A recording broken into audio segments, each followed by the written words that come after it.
आपल्या जवळ आले आणि आपल्याला भजण्याकरता भक्ती करण्याकरता सोपं झालं. आणि म्हणून गेल्या अनेक वर्षापासून तुकाराम बीजेच्या दिवशी संपन्न होणारा उत्सव मात्र आता विस्तारानं आपल्याला पाहायला मिळतोय. 3.5 दिवसाचा हा महोत्सव आपल्याकडे संपन्न होतोय आणि त्या निमित्तानं महाराष्ट्रातली सगळी मोठी मोठी मान्यवर मंडळी या ठिकाणी उपस्थित होत असतात आणि त्या निमित्तानं कार्यक्रम संपन्न होत असतात. आज तुकाराम महाराजांच्या या चरित्राचा विचार करण्याकरता आपण एकत्रित जमलेलो आहोत. जगद्गुरू तुकाराम महाराजांच्या संबंधानं बोलत असताना तुकाराम महाराजांचे एक सदशिष्य, एकेकाळी ते तुकाराम महाराजांचे कट्टर विरोधक दशग्रंथी ब्राह्मण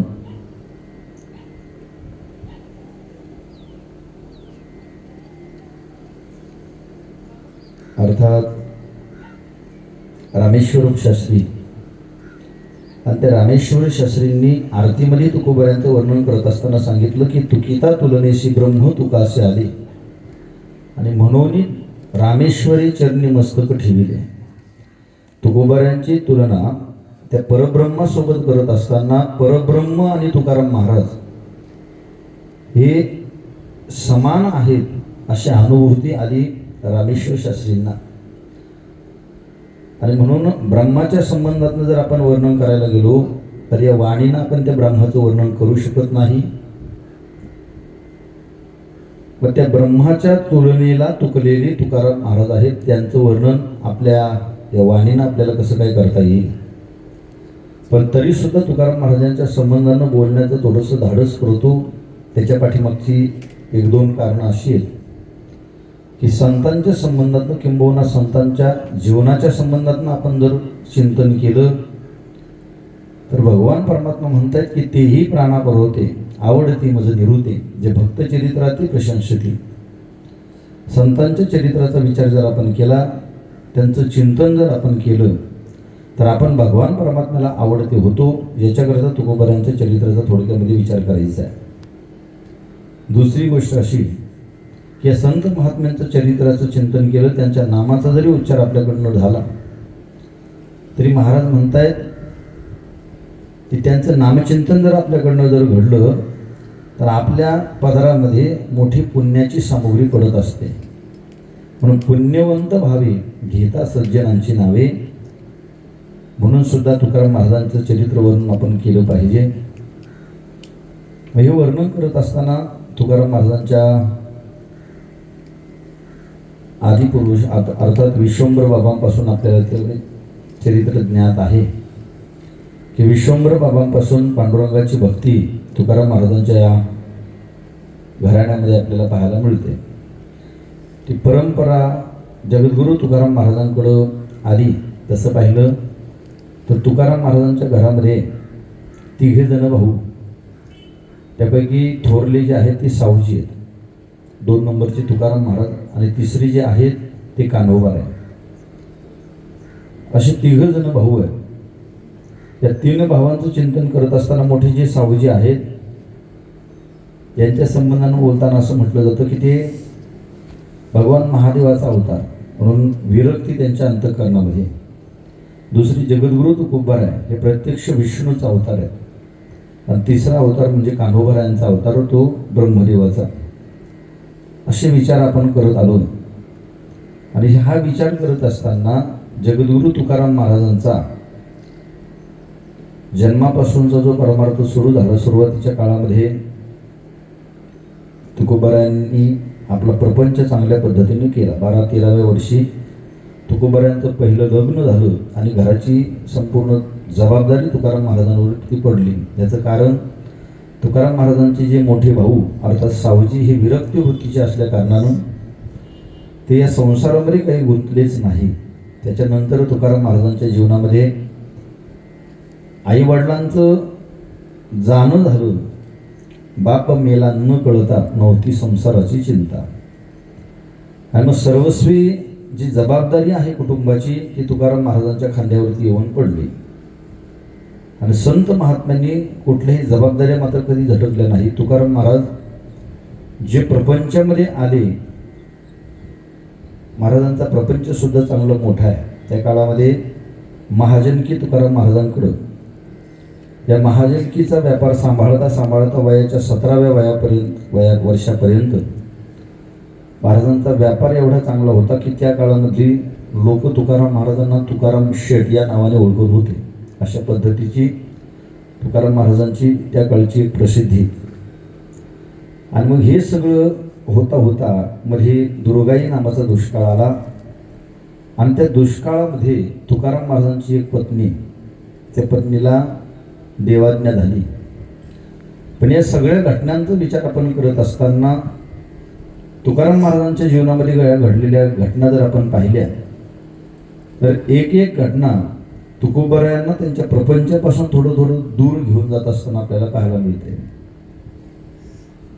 दुर्गाई नावाचा दुष्काळ आला आणि त्याचा परिणाम जेवढं होतं नव्हतं तेवढं सगळं तुकोबारायांपासून दूर झालं. बाबा नेहमी सांगत असतात, दुष्काळी आटीला द्रव्य गेला मान आणि स्त्री एक अन्न अन्न करता मेली.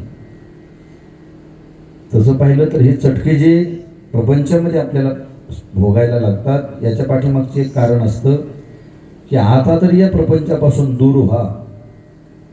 प्रपंचामध्ये मिळालेल्या ज्या गोष्टी आहेत त्या विनाशी आहेत. या विनाशी गोष्टींकरता आपलं आयुष्य खर्च करण्यापेक्षा अविनाशी असलेला परमात्मा जीवनामध्ये मिळवण्याकरता प्रयत्न करा. तर एकदा तो जीवनामध्ये प्राप्त झाला की मग मात्र जीवनामध्ये दुसरं काही मिळवायचं शिल्लकच राहत नाही. त्याच्याकरता त्याला मिळवण्याकरता प्रयत्न हे जीवनामध्ये केले पाहिजेत. तुकाराम महाराजांचा संतू नावाचा मुलगा तो त्या दुष्काळामध्ये गेला. पण एखादी अशी घटना जरी झाली तरी सुद्धा त्याच्यामधून तुकोबाऱ्या हातबल न होता महाराज म्हणतात, बरे झाले देवा निघाली दिवाळी आणि बरे या दुष्काळी पिढा गेली. हे फक्त तुकोबाऱ्यांच्या जीवनामध्येच घडणं शक्य आहे. आपण फक्त प्रमाण बोलायची आणि पुढं चालायचं, याच्यापेक्षा दुसरं आपल्याला काही करता येणार नाही. आणि या एका घटनेतनं तुकोबाऱ्यांच्या अंतःकरणामध्ये असणारी विरक्ती मात्र जागृत होत गेली. कारण जीवनामध्ये काही घटना असतात, काही प्रसंग असतात, ते फटके ते चटके माणसाला बसायला लागले की मग माणूस प्रपंचापासून हळूहळू बाहेर येण्याचा प्रयत्न करतो. ज्या घटना तुकाराम महाराजांच्या जीवनामध्ये घडल्या या घटनांतून उभारी घेऊन तुकाराम महाराज बाहेर पडले. आणि वयाच्या 18-19व्या वर्षी तुकाराम महाराजांचा खरा परमार्थ सुरू झालेला आपल्याला पाहायला मिळतो. तोपर्यंत तुकाराम महाराज प्रपंचामध्ये एक यशस्वी असणारे त्या काळचे पुरुष. आणि मग परमार्थाला जी सुरुवात झाली त्याला महत्त्वाचं कारण काय असेल तर तुकाराम महाराजांच्या अंतःकरणामध्ये निर्माण झालेलं जे वैराग्य आहे, विरक्ती आहे. तुकाराम महाराजांच्या मनामध्ये जी विरक्ती निर्माण झाली, जो वैराग्य निर्माण झालं, याचं मूळ कारण जर काय असेल तर या संसाराचं खरं स्वरूप तुकाराम महाराजांना माहिती होतं. महाराजांचं एक अभंग आहे. महाराज म्हणतात की ब्रह्मादिक पदे दुःखाचे शिळानी तेथे दुश्चित्त धनी जडोदिशी. या प्रपंचामध्ये असलेल्या सगळ्या गोष्टी ज्या आहेत ज्या तुम्हाला दुःख देणाऱ्या आहेत, म्हणून त्यांच्यापासून थोडंसं दूर राहिलेलं बरं. आणखी तुकाराम महाराजांचा एक अभंग आपल्याला पाहायला मिळतो. महाराज म्हणतायत की आपुला तो एक देव करूनी घ्यावा तेने विना जीवा सुख नव्हे. येरथी माईके दुःखाची जनिती नाही आधी अंती अवसानी. हा ठाम निश्चय तुकाराम महाराजांच्या मनामध्ये जो झाला याला कारण सुद्धा जर काय असेल तर तुकाराम महाराजांचं वैराग्य आहे. वैराग्य असं असतं की आपल्याला त्या गोष्टीचं जोपर्यंत खरं ज्ञान कळत नाही तोपर्यंत अंतःकरणामध्ये विरक्ती होत नाही. तसं पाहिलं तर वैराग्याचे 2-3 प्रकार आपल्याला पाहायला मिळतात. आपल्याला सुद्धा वैराग्य निर्माण होतं, पण त्याला वैराग्य म्हणण्यापेक्षा ते वैतागच जास्त असतो, बरोबर की नाही. फक्त घरात काही भांडणं वाद विवाद निर्माण झाले की मग असं वाटतं नको हा प्रपंच, नको बायका पोरं, मग याच्यापेक्षा कुठंतरी एकांतात जाऊन राहिलेलं बरं. पण ते असतं कुठपर्यंत, जोपर्यंत ती भावना अंतःकरणामध्ये येतोपर्यंत. एकदा राग गेला की नाही मग ते आपलेच दात आणि आपले जोड ते सांभाळायचं आपण, ही भावना आपल्या अंतःकरणामध्ये जागृत होते. दुसरं असतं स्मशान वैराग्य. एखादी व्यक्ती तुमच्या आमच्यामधून गेली की त्याला पोचवण्याकरता आपण स्मशानभूमीपर्यंत जातो आणि तिथं गेल्यानंतर ते सगळं वातावरण पाहिलं की मग मात्र माणसाचं मन त्याला सांगायला सुरुवात करतं, काय खरं आहे का, एक ना एक दिवस आपल्याला सुद्धा इथून जायचं आहे. मग स्मशानामध्ये एकदा माणसं गेली की तेव्हा सुद्धा माणसाच्या मनामध्ये वैराग्य निर्माण होतं. जे स्मशानापुरतंच मर्यादित असतं, तिथून एकदा माणूस घरी आला की मग मात्र त्याची माणसाला आठवण राहत नाही, म्हणून त्याला स्मशान वैराग्य असं म्हटलं गेलं. आणखी या वैराग्याचे प्रकार करत असताना श्री गुरु भाऊ सांगायचे की एक आहे बलजन्य वैराग्य आणि दुसरं असतं बुद्धिजन्य वैराग्य. बलजन्य वैराग्य म्हणजे एखादा प्रसंग जीवनामध्ये घडला की त्या प्रसंगानुरूप आपल्या अंतःकरणामध्ये वैराग्य निर्माण होतं कधी कधी. पण ते वैराग्य फार काळ टिकेल याची काही शाश्वती नसते. घरातली पोरं बोलायची बंद झाली, सुना लक्ष द्यायचे कमी झाल्या, ज्या पत्नीला आपण जीव लावला ती बोलायची कमी झाली, विरक्ती होती, नको हा प्रपंच, काय करायचं, सगळं आयुष्य घातले यांच्याकरता आणि त्यांनाच आपली किंमत नसेल तर या घरात राहण्यामध्ये काही अर्थ नाही. निघाला, गेला पंढरपूरला, 2 दिवस फक्त चातुर्मासला थांबला, तिसऱ्या दिवशी सांगतो नाही घरी गेल्याशिवाय गत्यंतर नाही. हे बळजबरीनं आलेलं वैराग्य आहे, ते काही खरं असतं असं नाही. दुसरं असतं बुद्धी निष्ठ असणारं वैराग्य. हे वैराग्य जे असतं ते कशातून निर्माण होतं, त्याचं मूळ स्वरूप आपल्याला कळतं. त्या संसाराचं मूळ स्वरूप तुकोबारांना कळालं. या संसाराच्या संबंधातनं जर विचार करायचा झाला तर आजपर्यंत या संसारामध्ये सुख प्राप्त करण्याकरता असंख्य जणांनी प्रयत्न केले, पण या संसाराचं मूळ स्वरूपच दुःखाचं असल्या कारणानं या संसारातून कुणाला सुख मिळेल याची काही शाश्वती मात्र देता येत नाही. प्रमाण आपल्याला भौतिक सुखी पाठ आहे आणि अडचण अशी झाली रोज म्हणून त्या प्रमाणांची आपण धारच बोथट करून टाकलेली आहे, म्हणून प्रमाण काही सांगत बसत नाही. बरोबर ना बाबा. हे वैराग्य निर्माण होण्याकरता तुकाराम महाराज म्हणतात, तुका म्हणे मज कळते चाचणी, त्यावेळेस निर्माण होतं. या संसाराची चाचणी केली तुकाराम महाराजांनी आणि त्यांच्या लक्षात आलं यातलं काही खरं नाही. अरे हे आता दिसण्यापुरतं खरं आहे. ज्ञानोबरायांच्या भाषेत जर बोलायचं झालं तर हे मृगजळवत आहे. फक्त जोपर्यंत दिसतो तोपर्यंत याचं अस्तित्व आहे. हे कधीपर्यंत टिकेल याची शाश्वती देता येत नाही. जसे दुपारच्या उन्हामध्ये जर एखादा जण बसला आणि एवढ्यामध्ये त्याच्या ढग जर आडवा आला, ती सावळी जी असते कुठपर्यंत तुम्हाला सुखामध्ये झोपून देईल, कायमची का नाही, जोपर्यंत तो ढग तिथं आडवा आहे तोपर्यंत. तसंच विषयांपासून निर्माण होणारं सुख फक्त विषय जवळ आहे तोपर्यंत त्याचा आनंद आहे. आणि ही जाणीव जगद्गुरु तुकाराम महाराजांच्या अंतःकरणामध्ये असल्या कारणानं बुद्धिपूर्वक तुकाराम महाराजांच्या अंतःकरणामध्ये वैराग्याने जागा घेतली. आणि एकदा तुकाराम महाराजांच्या अंतःकरणामध्ये ते वैराग्य निर्माण झाल्यानंतर मग मात्र शेवटच्या श्वासापर्यंत त्या विरक्तीच्या सोबत तुकाराम महाराज जीवन जगले. एक जर बघायचं झालं तर भगवान परमात्म्याने आपला प्रत्येक गुण एका भक्ताला दिलेला आपल्याला पाहायला मिळतो. ते वर्णन करत असताना आपल्याला चिंतन नेहमी ऐकत असतो आपण. येशे थोरविला मारुती, विभीषण केला लंकापती, वैराग्य देवनी शुका हाती. शुकाच्या हातामध्ये वैराग्य नावाची, विरक्ती नावाची गोष्ट दिली. अरे शुकाचार्य हे मोठे वैराग्यवान. ज्यावेळेस जन्माला आले, आईच्या उदरामध्ये किती महिने राहिले हो? 9 महिने 9 दिवस नाही, 10 महिने नाही, महाराज 12 वर्ष आपल्या आईच्या उदरामध्ये राहिले. कोण? शुकाचार्य. आणि शुकाचार्य आईच्या उदरामध्ये 12 वर्ष राहिल्यानंतर जन्माला आले ते तसेच पळत निघाले. म्हणून प्रमाण आपल्याला माहिती आहे, ब्राह्मणाचे पोरे एका खेळाशी झाले, 12 वर्ष लपारले, कापत बाहेर आले, ते नागवेची पडून गेले. जन्माला आल्यानंतर शुकाचार्य पळायला लागले. जसे पळायला लागले, नागवेचे अंगावरती एक सुद्धा वस्त्र नाही आणि ते पळत पुढे चालले आणि त्यांच्या पाठीमागं त्यांचे वडील व्यासदेव पळायला लागले. बाळ शुका थांब थांब थांब म्हणतायत वडील, पण थांबायला तयार नाही. एका सरोवरामध्ये काही देवस्त्रिया स्नान करत होत्या. निर्वस्त्र होऊन स्नान करणाऱ्या देवस्त्रियांनी शुकाचार्यांना पाहिलं. अंतःकरणामध्ये भावना निर्माण झाली, यांचं दर्शन घेतलं पाहिजे. आल्या बाहेर हात जोडले. शुकाचार्यांनी त्यांच्याकडे पाहिलं सुद्धा नाही, पुढे निघून गेले. आणि पुढे निघून गेल्यानंतर झालं असं, व्यास महर्षी त्यांच्या पाठीमागे चालले. जसं व्यास महर्षींना पाहिलं तसे त्या देवस्त्रियांनी आतमध्ये गेल्या आणि लज्जारक्षण करत तिथं बसल्या. त्या स्त्रियांना पाहिलं आणि व्यासांच्या मनामध्ये भाव आला. विचारलं त्यांना, का ग 12 वर्षाचा माझा मुलगा इथून नागवा गेला, अंगावरती एकही वस्त्र नाही, त्याला दर्शन, त्याला हात जोडण्याकरता, त्याचं दर्शन घेण्याकरता तुम्ही इथं बाहेर आलात. पण तुमच्या आजोबाचा वयाचा मी असताना सुद्धा मला पाहिलं आणि आतमध्ये गेल्या, असं का केलं? आणि मग मात्र त्यांनी सांगायला सुरुवात केली.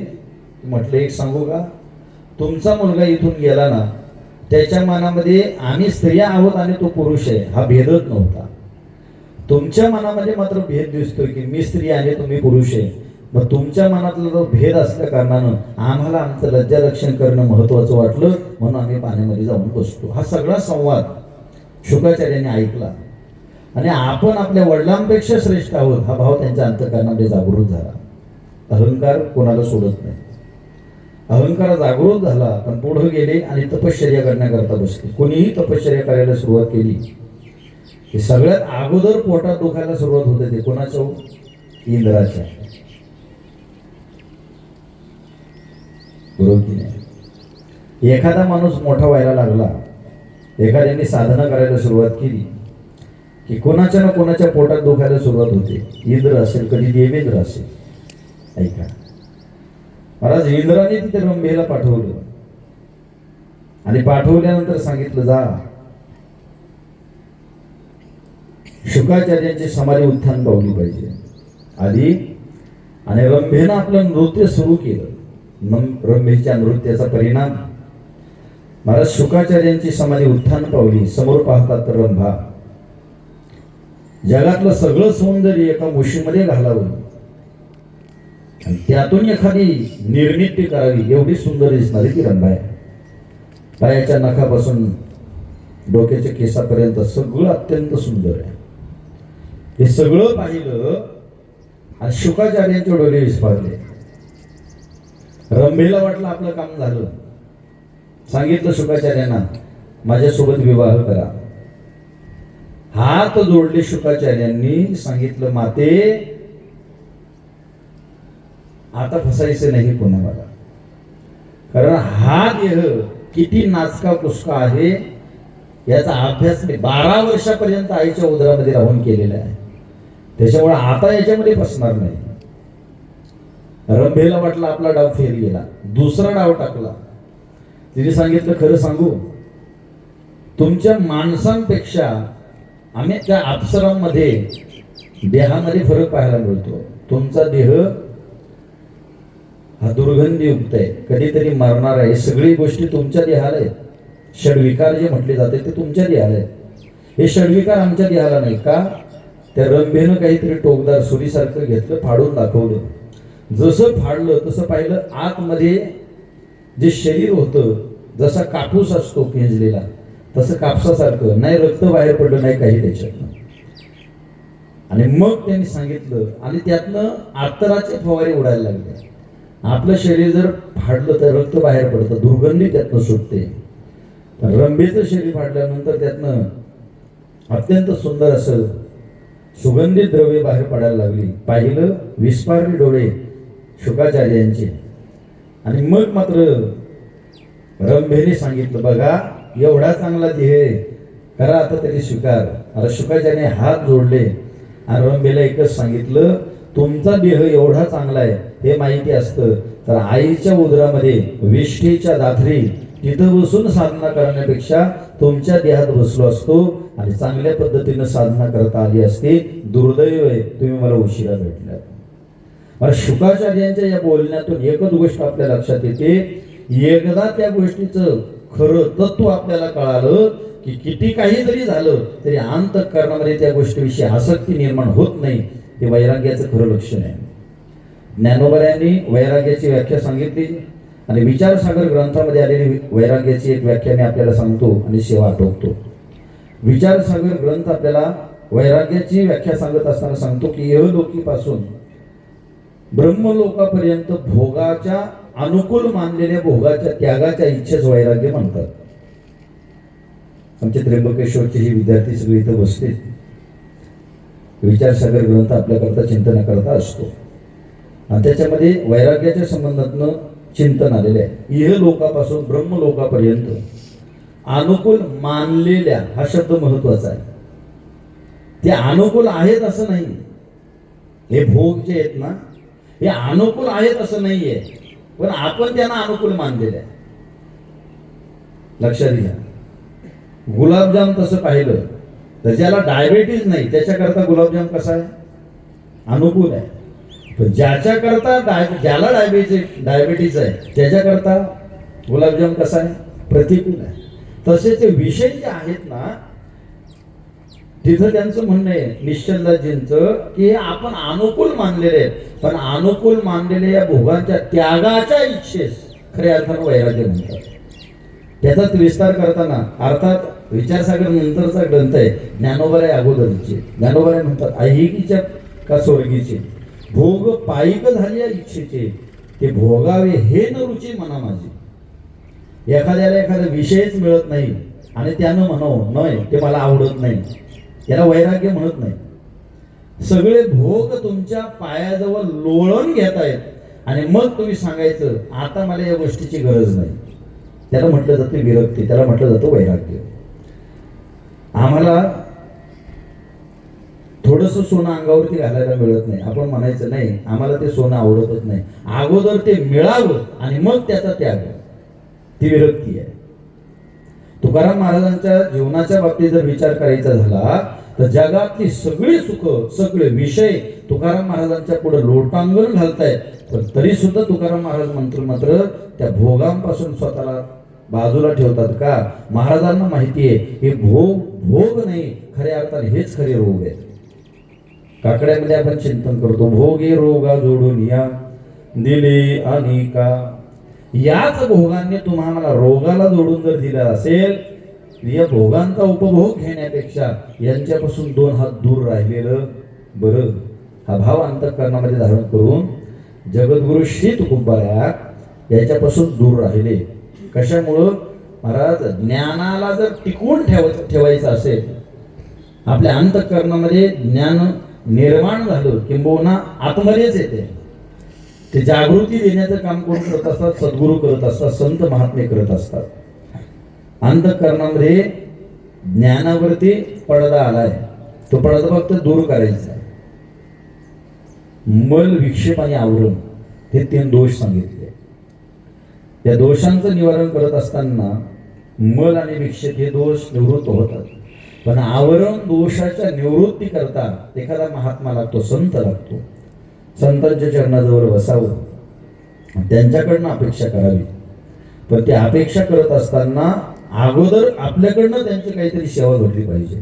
तरी तनु मनोजीवे चरणाशी लागावे आणि अगर्वता करावी. दास्य सगळं संतांची सेवा करा.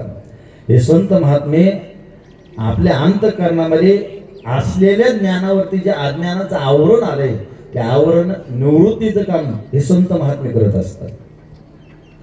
आणि तुकाराम महाराजांच्या जीवनामध्ये जर विचार करायचा झाला तर महाराज या अज्ञानाचं आवरण निवृत्त होऊन तुकाराम महाराज ज्ञानाच्या एका अधिष्ठानावरती बसलेले आहेत आणि त्यांना ज्ञात आहे की जगातले सगळे भोग हे केवळ दुःखाला कारणीभूत आहेत, हे आपल्याला सुख देऊ शकत नाही. आणि म्हणून तुकाराम महाराजांना जीवनामध्ये प्रत्येक वेळेला ह्या गोष्टी मिळाल्या, पण उपभोग मात्र घेतला नाही. जीवनातल्या तुकाराम महाराजांच्या 2 गोष्टी आपल्याला ज्ञात आहेत, फक्त स्पर्श करतो पुढे चलतो. तुकाराम महाराजांना बदनाम करण्याकरता भंडारा डोंगरावरती स्त्री पाठवण्यात आली. सध्याच्या काळात सगळ्यात जास्त प्रकरणं अशीच आपल्याला बघायला मिळतात. एखादा माणूस समाजामध्ये चांगलं कार्य करायला लागला, जगाच्या हिताचा विचार करायला लागला, आपल्या माणसाचं चांगलं कसं होईल याच्याकरता प्रयत्न करायला लागला, तर महाराज त्याला इतर गोष्टीने आपल्याला हरवता येत नसेल तर लोकांचा पहिला प्रयत्न असतो त्याला बदनाम करून त्याला मागे ओढायचं. ही प्रवृत्ती आज वाढलेली बघायला भेटते. पण तुकाराम महाराजांना बदनाम करण्याकरता एकांतामध्ये स्त्री पाठवली. माणूस 4 लोकांमध्ये कसा वागतो त्याच्यापेक्षा तो एकांतामध्ये असताना कसा आहे त्याच्यावरून त्याची खरी पारख असते. बरोबर की नाही? लोकांमध्ये दाखवताना समोरून कोणी आला तर जे हरी रामकृष्ण हरी आपण सहज म्हणतो. ज्या वेळेला आपण एकांतामध्ये आहोत त्यावेळेस तशाच पद्धतीची आपली वृत्ती आहे की नाही याचा विचार मात्र करणं गरजेचं आहे. बरोबर. एकांतामध्ये असताना त्या स्त्रीने सांगावं महाराज माझा स्वीकार करावा आणि तुकाराम महाराजांच्या तोंडातून शब्द बाहेर पडावा जाई होतो माते न करी सायास आम्ही विष्णुदास तैसे न हो. हे तुकाराम महाराजांच्या अंतःकरणामध्ये असलेली विरक्तीच्या मुळे तुकाराम महाराजांची वाक्य आहे. दुसरा प्रसंग काल ज्यांच्या जयंतीचा उत्सव अखंड महाराष्ट्रामध्ये संपन्न झाला. या महाराष्ट्राचे आराध्य दैवत राजाधिराज छत्रपती शिवाजी महाराज. छत्रपती शिवाजी महाराजांनी जगद्गुरु तुकाराम महाराजांना आपल्या गुरुस्थानी मांडलं आणि तुकाराम महाराजांनी दाखवलेल्या मार्गाचा मार्गक्रमण करत खऱ्या अर्थाने स्वराज्य निर्माण केलं. हे निर्माण करत असताना जाणवलं की आपण ज्यांना गुरु मानतोय त्याची कौटुंबिक परिस्थिती जर आपण पाहिली तर हलाखीची दिसते. मग आपल्याकडनं काहीतरी मदत पोहोचली पाहिजे. आणि काही धन पाठवण्यात आलं, सुवर्ण पाठवण्यात आलं, काही वस्तू पाठवण्यात आल्या. या भेटीच्या वस्तू ज्यावेळेस मावळे घेऊन गेले तुकाराम महाराजांच्या घरामध्ये, महाराज घरात नव्हती, जिजाऊंनी त्यांचा स्वीकार केला, आनंद वाटला. पण ज्या वेळेस आल्यानंतर पाहिलं हे सगळं त्यावेळेस मात्र राग आला. अगं काय घेऊन बसते ना सोन्याचे दागिने. सोनं नाहीये, ती घाण आहे, ती विष्ठा आहे, आपल्या उपयोगाची नाही आहे. मला सोन्यामध्ये सुद्धा ह्या गोष्टी जर तुकाराम महाराजांना दिसत असेल याचं एकमेव कारण जर का असेल तर अंतःकरणामध्ये असलेली विरक्ती आहे. आज जर बघायला गेलो तर स्वतःला वैराग्य संपन्न मानणारी माणसं इतर गोष्टी मात्र मध्ये किती आसक्त झालेली पाहायला मिळतात. मागच्या वर्षी प्रयागराजला कुंभमेळा संपन्न झाला. या कुंभमेळ्यामध्ये सगळ्यात जास्त पैसा तर कुणी जमा केला असेल, माफी मागून बोलतो, सगळ्यात जास्त पैसा संन्याशांजवळ आज आहे. प्रापंचिक माणसाजवळ जेवढा पैसा नाही तेवढा पैसा संन्याशांजवळ पाहायला मिळतोय. म्हणून तुकाराम महाराज त्याच्यापासून सुद्धा दूर राहिलेले पाहायला मिळतात. महाराज म्हणतात तुमचं धन आम्हाला नको, मग एक सांगा राजाला फक्त जाऊन गळ्यामध्ये पवित्र तुळशीची माळा घाला आणि भगवान परमात्म्याचं नामचिंतन करा. एवढं केलं तरी ते आम्हाला प्रिय आहे. हे म्हणण्याचं धारच जे येतं ते वैराग्यातून निर्माण होतं. अंतःकरणामध्ये जर ज्ञान प्रकट झालं तर ते टिकवण्याचं काम जर कोण करत असेल तर ते वैराग्य करतं. नाही तर बऱ्याच वेळा होतं असं की ज्ञान तर येतं माणसाकडं पण विरक्ती नसेल, वैराग्य जर नसेल तर ते ज्ञान त्या ठिकाणी टिकत नाही. ज्ञानोबाऱ्या म्हणतात विरक्ती वाचून काही ज्ञानाशी तगणीची नाही. ज्ञान असेल आणि विरक्ती नसेल तर टिकत नाही, घोटाळे होतात. आणि लोक म्हणतात आता बस झालं, हात जोडतात पुढं, का विरक्ती नाही. म्हणजे ती विरक्ती जगद्गुरु तुकोबरायांच्या जीवनामध्ये आपल्याला पाहायला मिळते. अनेक प्रसंग आपल्याला सांगता येण्यासारखे आहेत तुकाराम महाराजांच्या जीवनचरित्राच्या अनुषंगानं. म्हणून संतांच्या बाबतीत बोलत असताना एक पैलू एका संतांचे मांडले. निष्ठा म्हटली की डोळ्यापुढे उभे राहतात ते निळोबार आहेत. गुरूंवरची श्रद्धा म्हटली की डोळ्यापुढे उभे राहतात ज्ञानोबार आहे. भगवान परमात्म्याचे प्रेम भंडारी म्हटलं की डोळ्यापुढे उभे राहतात संत श्रेष्ठ नामदेव महाराज. आणि वैराग्य म्हटलं की डोळ्यापुढे उभे राहतात जगद्गुरु तुकोबार आहे. वैराग्य तुकोबार यांच्या जीवनामध्ये विशेषत्वाने जाणवलेलं आपल्याला पाहायला मिळतं. असं गोड जीवन ज्या तुकोबारायांचं आहे त्या तुकोबारायांच्या बीजेच्या उत्सवाच्या निमित्तानं हा कार्यक्रम आम्ही या ठिकाणी संपन्न करतोय.